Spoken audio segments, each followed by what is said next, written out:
उर्दू के एक शायर मिर्जा जफर जट्टाली जो व्यंग्यात्मक तरीके से अपनी शायरी को लिखा करते थे। मुगल बादशाह फर्रुखशियर के द्वारा सोने और चांदी के सिक्के चलाए गए थे और यह कहा था कि सच्चे ईश्वर की कृपा से मैं इन सिक्कों को चला रहा हूं, मैं जमीन और समुद्र का मालिक हूं। इन्हीं सिक्कों पर उस समय की परिस्थितियों के कारण मिर्जा जफर जट्टाली ने एक शायरी लिख दी। बादशाह को पसंद नहीं आई और बादशाह ने अपने जल्लाद से यह कहा कि तस्मकश से मार दिया जाए इसको। तस्म का मतलब होता था चमड़े का फीता और कसने का मतलब कि गर्दन के चारों तरफ लपेट कर इस प्रकार से कसा जाए और तब तक कसा जाए जब तक इसके प्राण पखेरु ना उड़ जाए। यही फर्रुखशियर जिसे इतिहास में घृणित कायर के नाम से जाना गया, क्योंकि इसने न केवल अपने चाचा जहांदार शाह को, जो पिछला मुगल बादशाह था, उसको निर्ममता से मौत के घाट उतारा, बल्कि दिल्ली में उसके सर की और उसके धड़ की इस प्रकार से परेड करवाई कि दिल्ली की जो आम जनता थी उसमें एक दहशत पैदा हो जाए कि कभी भी मुगल बादशाह के खिलाफ कुछ भी बोलने का या सोचने तक का प्रयास मत करना। यही फर्रुखशियर जो दूसरों को निर्ममता से मौत के घाट उतारा करता था, जिस प्रकार से बंदा सिंह बहादुर को मौत के घाट उतारा था। बंदा सिंह बहादुर जिनके सामने उनके एक छोटे से बालक को मारा गया, तड़पा कर, पेट काट कर, लीवर निकाला गया और फिर बंदा सिंह बहादुर के मुंह में ठूंसा गया और फिर एक एक करके बंदा सिंह बहादुर के शरीर के अंगों को काटा गया, आंखों में सलाखें डाली गई और फाइनली फिर उसको भी मौत के घाट उतार दिया गया। वही फर्रुखशियर जो दूसरों को निर्ममता से मौत के घाट उतारा करता था, अंततः कर्म का फल उसको भी मिला और जिन सैयद बंधुओं की सहायता से वो मुगल शासक बना था, उन्हीं सैयद बंधुओं ने उसको हरम जो होता था, जनान खाना जहां पर रानियां रहा करती थी, वहां से घसीटा, बिना पगड़ी के घसीट कर उसको लाए और उसको त्रिपोलिया गेट जो अभी दिल्ली में आता है, जो पहले जेल होती थी, वहां पर बंद कर दिया और उसको भी निर्ममता से पीट पीट कर मौत के घाट उतार दिया गया। इस वीडियो में मैं बात करूंगा मुगल शासक फर्रुखशियर के शासनकाल की कुछ घटनाओं के बारे में और शुरुआत करेंगे एक शायर से। फर्रुखशियर का शासनकाल रहा 1713 से और 1719 ईस्वी तक और जब फर्रुखशियर मुगल शासक बना तो उसके द्वारा सोने और चांदी के सिक्के चलाए गए थे और उन सिक्कों के संबंध में यह कहा गया, सिक्का जद अज फजल ए हक बर सीम ओजर बादशाह ए बहर ओ बर फर्रुखशियर। इसका अर्थ था कि बर और बहर के बादशाह, बर का मतलब होता है जमीन और बहर का मतलब होता है समुद्र, कि जमीन और समुद्र के बादशाह फर्रुखशियर ने सच्चे ईश्वर की कृपा से सोने और चांदी के सिक्कों को चलाया है। लेकिन मिर्जा जफर जट्टाली, इनका ये जो सरनेम है जट्टाली, जटाल से बना है, जिसका अर्थ ये होता है कि बेमतलब की बातें करना, या यूं कहें कि बेमतलब की बातों के माध्यम से भी इस प्रकार की बातें करना जिनका एक गहरा अर्थ निकल कर आता है, बकवास बकवास करते हुए कटाक्ष कर देना। जट्टाली जो सैयद परिवार से थे और जिनका जन्म वर्तमान हरियाणा में एक जगह आती है नारनौल, वहां पर हुआ था, तो जट्टाली ने इन्हीं सिक्कों के ऊपर रोस्ट किया, जिसको आज बोलते हैं ना सोशल मीडिया की भाषा में कि रोस्ट करना, मजाक उड़ाना। तो इन पर एक पैरोडी लिख दी और वो इस प्रकार से थी, सिक्का जदबर गेहूं मोठ मटर बादशाह तस्मकश फर्रुखशियर। मतलब बादशाह के जो सोने और चांदी के सिक्के थे उनकी तुलना गेहूं, मोठ और मटर से कर दी और यह कहा कि बादशाह जो है वो तस्मकश है, बादशाह इतना कंजूस है कि लोगों के गले घोट रहा है, लोगों को मार रहा है। दरअसल इस समय परिस्थितियां ही ऐसी थी कि अकाल के कारण आम जनता पर भूखमरी की मार पड़ रही थी और न केवल अकाल, इससे पहले का जो मुगल बादशाह था जहांदार शाह, उसके समय में नाचने गाने वाली जो महिला थी लाल कुंवर, उसका प्रभाव था दरबार में, जिसके कारण ऊंचे ऊंचे पदों पर इन नाचने गाने वालों को अपॉइंट कर दिया गया था। शासन और प्रशासन पर किसी प्रकार का ध्यान नहीं था। इसी के कारण यह स्थिति हो गई थी कि सेना का खर्चा तक निकालना मुश्किल हो गया था। तो एक तो उस समय की प्रशासनिक व्यवस्था बहुत खराब हो गई थी, जनता पर वो भी मार पड़ रही थी और इसके अलावा अकाल ने जनता की कमर तोड़ दी थी। तो इसीलिए जट्टाली ने, जो बादशाह ने सोने और चांदी के सिक्के चलाए थे और फिर अपनी तारीफों के पुल बांधे थे कि मैं जमीन और समुद्र का मालिक हूं, तो उसी पर कटाक्ष करते हुए यह लिखा कि सोने और चांदी से ज्यादा जरूरी इस समय दाल, मोठ और मटर है, गेहूं, मोठ और मटर है। मतलब अनाज के लिए जनता तरस रही है और बादशाह जो है वो सिक्कों पर अपनी डींगे हाँक रहा है। बादशाह को यह बात पसंद नहीं आई और बादशाह ने अपने जल्लाद से यह कहा कि तस्मकश का स्वाद चखाया जाए इनको। तस्मकश, तस्म यानी चमड़े का फीता, कश यानी कि उसको गले पर कस दिया जाए तब तक जब तक सामने वाले की मृत्यु ना हो जाए, और जट्टाली को इसी प्रकार से मौत के घाट उतार दिया गया। फर्रुखशियर जो दूसरों की हत्या करने के लिए बड़ी बेरहमी से मारने का आदेश दिया करता था, वो स्वयं एक बार आत्महत्या करने का प्रयास कर चुका था। दरअसल बात क्या थी कि 1712 ईस्वी में जब मुगल बादशाह बहादुर शाह प्रथम की डेथ हो जाती है, बहादुर शाह प्रथम जो औरंगजेब के बाद में अगला मुगल बादशाह बना था, 1707 से और 1712 ईस्वी तक रहा, उसी बहादुर शाह की डेथ के बाद उसके पुत्रों के बीच में उत्तराधिकार को लेकर लड़ाई हुई। उसके पुत्रों में एक तो जहांदर शाह, अजीमुश शान, रफीउश शान और जहान शाह। बादशाह के पुत्रों में लड़ाई होना स्वाभाविक था और ऐसा लगभग हर बार होता था। उसका कारण भी था कि मुगलों में उत्तराधिकार के लिए कोई स्पष्ट नियम नहीं थे, इसीलिए जब बादशाह की डेथ हो जाती थी तो उसके पुत्रों के बीच में उत्तराधिकार के लिए लड़ाई होती थी और एक भाई अपने बाकी भाइयों को, चाचा को, ताऊ को, इनको मारकर और फिर उस गद्दी को हथियाता था। तो खैर, जब बहादुर शाह की डेथ हुई तो बहादुर शाह की डेथ के बाद में जहांदर शाह अगला मुगल बादशाह बना। जहांदर शाह के साथ में लड़ते हुए उसका जो भाई था अजीमुश शान, वो मृत्यु को प्राप्त हुआ। इसी अजीमुश शान का बेटा था फर्रुखशियर, और जब फर्रुखशियर को अपने पिता की डेथ की जानकारी मिली तो उस समय पटना में था और वहां पर आत्महत्या का प्रयास किया, लेकिन इसको जैसे तैसे बचा लिया गया। जहांदर शाह को बादशाह इसलिए बनाया गया था क्योंकि उस समय का ताकतवर एक व्यक्ति था जुल्फिकार खां, जो ईरानी गुट का था।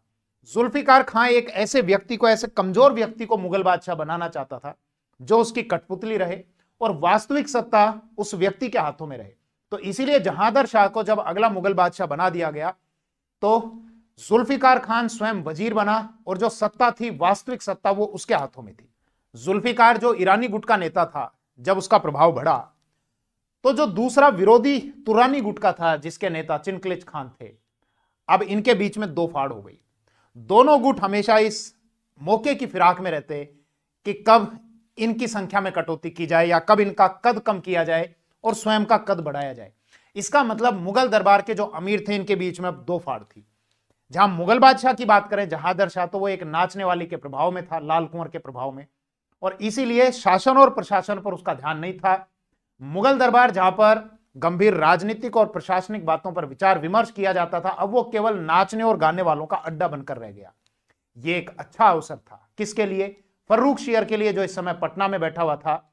लेकिन फर्रुखशियर के पास में कोई संसाधन नहीं थे, ना उसके पास में पैसा था, ना इतनी बड़ी फौज थी। लेकिन यहां पर दो व्यक्तियों का साथ मिला उसको, सैयद ब्रदर्स। ये 12 के सैयद थे और हरावल दस्ते में लड़ा करते थे। एक तो था अब्दुल्ला खां, सैयद अब्दुल्ला, और एक था हुसैन अली। सैयद अब्दुल्ला जो इलाहाबाद का उप सूबेदार था और हुसैन अली जो पटना का उप सूबेदार था। ये दोनों फर्रुखशियर के साथ मिल गए क्योंकि जहांदर शाह से ये चिढ़े हुए थे। जहांदर शाह ने इनको पद से हटा दिया था, इसलिए जहांदर शाह के प्रति मन में खुंदस थी कि इस अपमान का बदला लेना है। इन्होंने फर्रुखशियर को कहा कि हम तुम्हारे साथ हैं और आगरा पर अटैक करो। फर्रुखशियर के पास में कोई संसाधन नहीं थे, तो एक तो सेना की भर्ती की गई, यह कहकर जब मैं बादशाह बन जाऊंगा तो तुम्हारा वेतन दूंगा। दूसरा, जो जमींदार थे उनसे भी पैसा लिया गया कि जब मैं बादशाह बन जाऊंगा तो तुमको इसके बदले में मैं जागीरें दे दूंगा। अब वो अपनी फौज तैयार करके, मुट्ठी भर फौज तैयार करके और आगरा की तरफ चल पड़ा। जहांदर शाह को जब इस बात की जानकारी मिली तो जहांदर शाह ने अपने बेटे को सेना देकर भेजा कि जा बेटा, फर्रुखशियर और सैयद ब्रदर्स का मुकाबला कर। दोनों सेनाएं खजवा के मैदान में आमने सामने आकर डट गई। यह खजवा का मैदान वही है जहां पर 5 जनवरी 1559 में औरंगजेब और उसके भाई शुजा के बीच में युद्ध हुआ था। और औरंगजेब की तरफ से जोधपुर के शासक जसवंत सिंह लड़ रहे थे, लेकिन मन से औरंगजेब के साथ में नहीं थे। इसीलिए शुजा को एक मैसेज भिजवाया था कि शुजा, तू उधर से अटैक कर देना और मैं औरंगजेब के कैंप में रहते हुए औरंगजेब पर अटैक कर दूंगा, जीत तेरी होगी।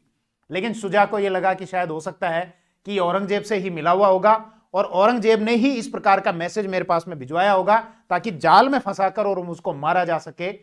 तो इसीलिए शुजा ने महाराजा जसवंत सिंह के इस प्रस्ताव पर कोई विचार नहीं किया।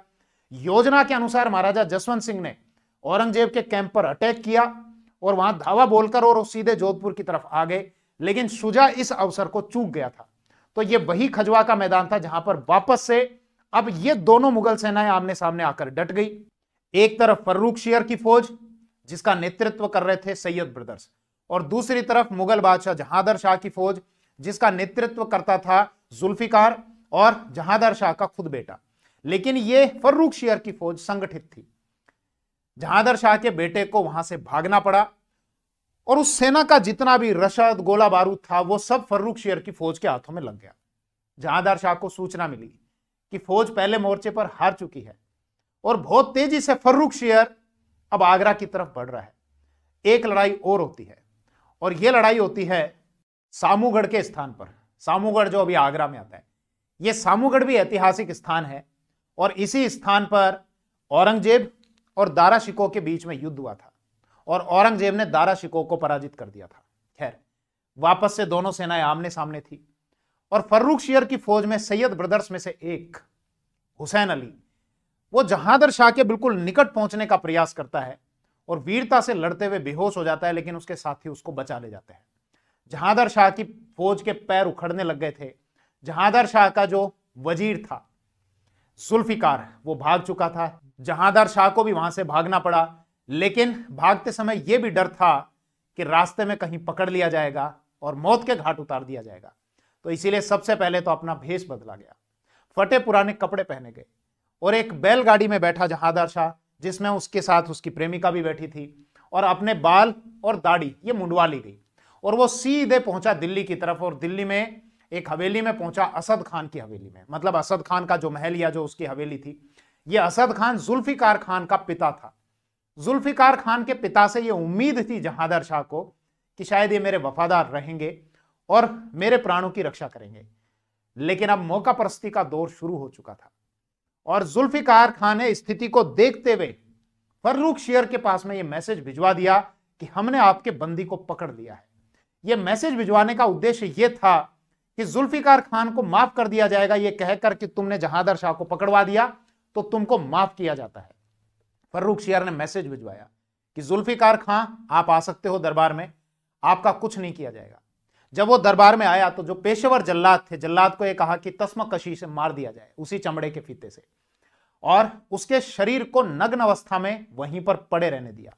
उसके बाद पेशेवर जल्लाद भेजे गए जहांदार शाह के पास में और जहांदार शाह को पीटा गया, बड़ी बेरहमी से पीटा गया।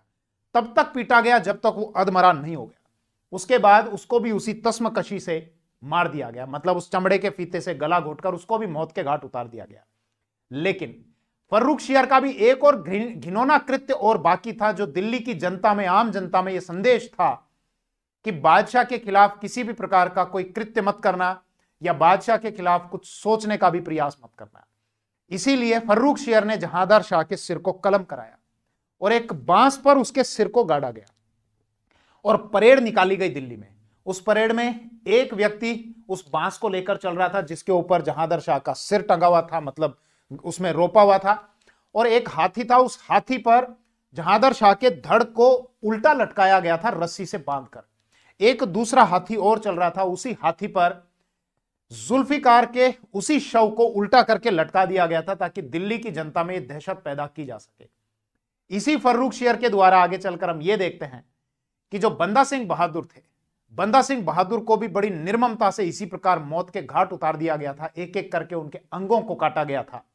लेटर मुगल्स आप पढ़ सकते हैं, एक किताब है विलियम इरविन की, उस किताब को आप पढ़ें, गूगल से उसकी PDF मिल जाएगी। और जब आप पढ़ेंगे तो आपके रोंगटे खड़े हो जाएंगे कि कोई व्यक्ति इतना क्रूर कैसे हो सकता है। उसके सामने उसके छोटे से बच्चे को मारा गया, उसका लीवर निकालकर, मतलब जो उसका शरीर का अंग है वो निकालकर उसके पिता के मुंह में ठूंसा गया। यही घृणित कायर था जो बाद में अपने अंतिम समय में इतना भयभीत हो गया था, जब सैयद बंधुओं की कठपुतली बनने से इसने मना कर दिया तो इन्हीं सैयद ब्रदर्स ने उसको मारने का आदेश दे दिया। अपनी जान बचाने के लिए ये जनान खाने में भागा, जिसको हरम या अंतपुर या रनिवास कहा जाता था। वहां पर जब ये भागा तो रानियों के जो कपड़े थे, महिलाओं के कपड़ों में जाकर ये छिप गया। लेकिन जो पेशेवर जल्लाद थे उन्होंने इसको पकड़ा, इसकी पगड़ी गिर चुकी थी, सिर के बल पकड़कर इसको घसीटते हुए बाहर लाए और दिल्ली में एक जगह आती है वर्तमान त्रिपोलिया गेट, जो पहले जेल हुआ करती थी, वहां पर इसको बंद कर दिया गया और इसको भी इसी प्रकार से तड़पा तड़पा कर मौत के घाट उतार दिया गया। खैर, इस वीडियो में फिलहाल इतना ही। आप वीडियो को शेयर, चैनल को सब्सक्राइब, और यदि इसके संबंध में आपके कुछ विचार हैं तो कमेंट सेक्शन में अपने कमेंट जरूर करें। Thank you. जय हिंद।